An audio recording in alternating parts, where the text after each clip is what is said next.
universities of America, they teach the frog plus time equals a prince. Think about it. Isn't that really what it boils down to? There's a word you got to memorize. Put this one down for a quiz question, Heidi. The word farm is the acrostic. F-A-R-M are the first letters. For F is for fish. A is for amphibian. They say that evolved next. A-M-P-H-I-ibian, amphibian. And then F-A-R is for reptile.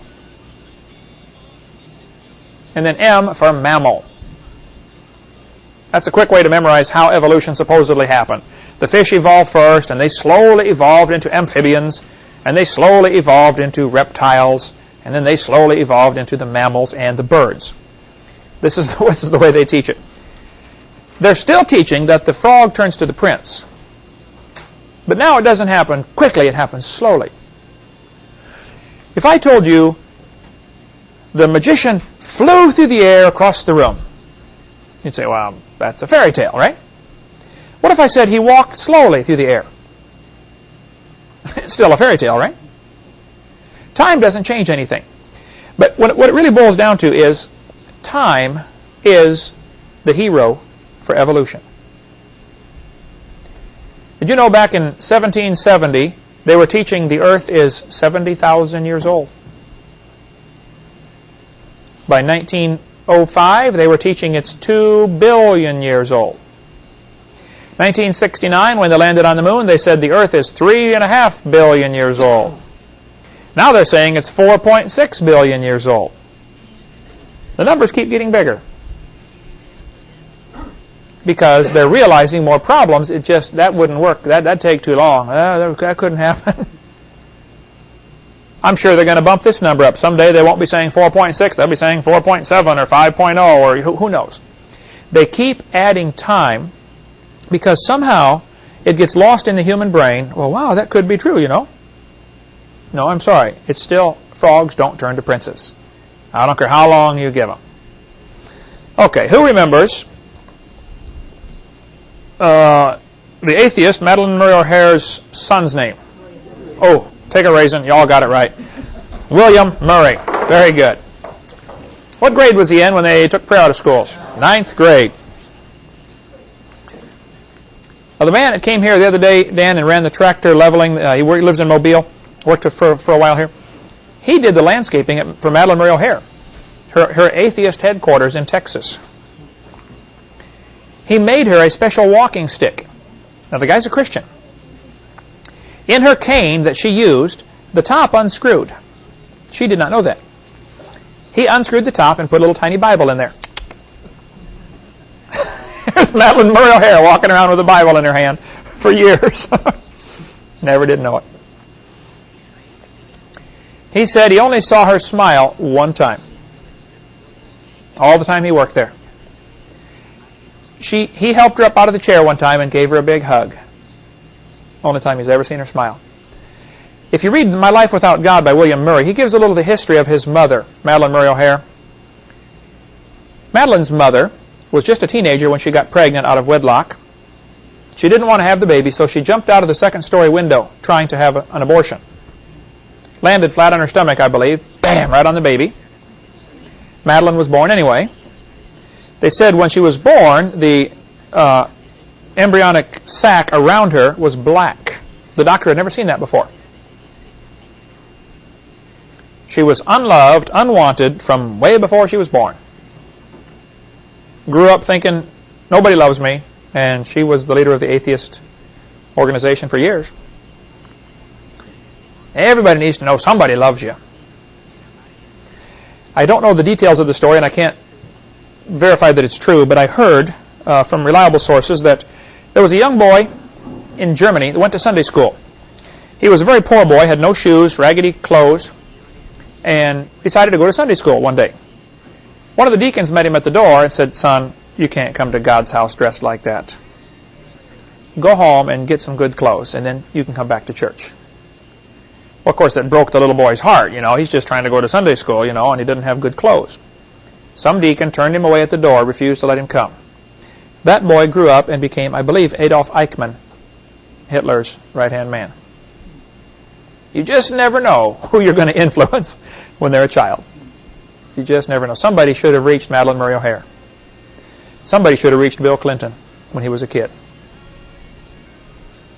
Somebody should have. Who knows how many people were passing up? How many kids right now, how many kids today in Pensacola were taught evolution? Thousands of them, right? Who's going to teach them the truth? See, this is our job.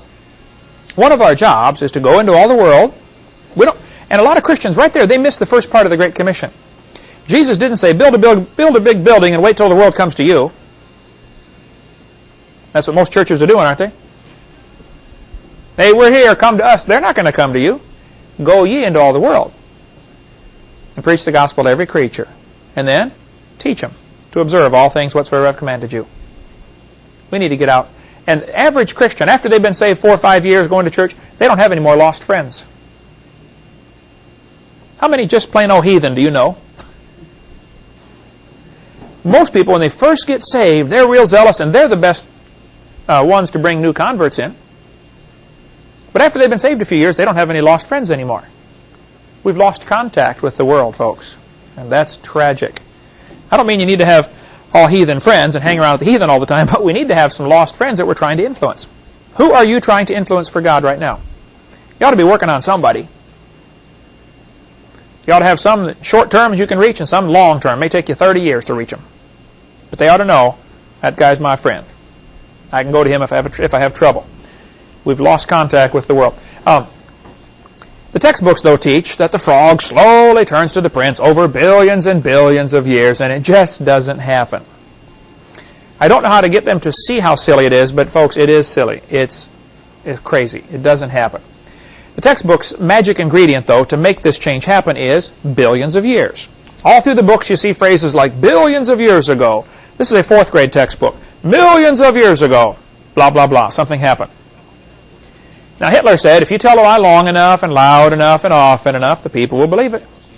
How many times is it, by the time a student goes through 12 years of school, here in the Bible Belt, Florida, how many times will he have heard the phrase, millions of years ago, between textbooks, TV, museum tours? You think several hundred times he's heard that? Probably several thousand times, right? Eventually it gets into his brain and he just thinks, well, it must have happened. After all, I've heard this millions of times. It's propaganda. That's the way it works. I teach the students what you need to do. If somebody says, millions of years ago, just simply ask them the question, were you there?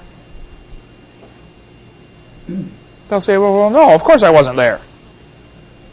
See, the word science, this will be on the quiz, science comes from the word, it literally means to know. That's the simplest definition. Science means knowledge. That would be good enough, or to know. A more expanded definition is knowledge gained by observation or experimentation. Now please tell me, is it possible to know that the earth is billions of years old? Can you observe that? No. Can you believe that? Oh yeah. And when I speak in public schools, I will try to teach the kids the difference between what you know and what you believe.